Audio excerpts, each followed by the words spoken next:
Most people draw upon notions of romantic love when thinking about or talking about love. But it's important to discuss and think about love from other perspectives, given the limitations that romantic love poses, as well as broader changes in how individuals meet and mate.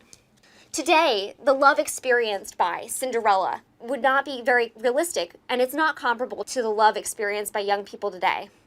Unlike romantic love, which also props up more traditional gender roles, such as chivalrous behavior, young people today are operating in a context where, while gender norms are still quite rigid, they're becoming somewhat more fluid. Today, young people are also delaying marriage and childbearing, and as a result, they're single for a longer period of time than their parents and grandparents. And though young people are single for longer, young people have more opportunities to explore their own preferences regarding what they desire in romantic partners. Young people are also operating in a much larger dating market than they have been historically, and have a higher degree of choice in what and who they want their romantic partner to be like.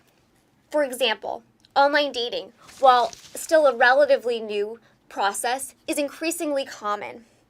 1 in 3 American couples who recently married met online, and 20% of young people between the ages of 25 to 34 use or have used online dating in the past.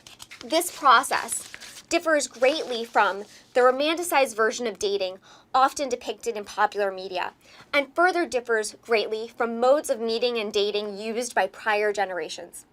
Prior generations were primarily limited to individuals who were within their neighborhoods and existing social networks. Through online dating, young people have the opportunity to meet someone who lives next door to them or across the ocean. Moreover, young people have a higher degree of agency over whether or not they choose to partner at all, as seen through many young people choosing not to marry. Given the changes in how young people are now forming couples, I think drawing on different logics that are more realistic and based upon the dating market in which young people actually operate is a much better way to potentially explore love.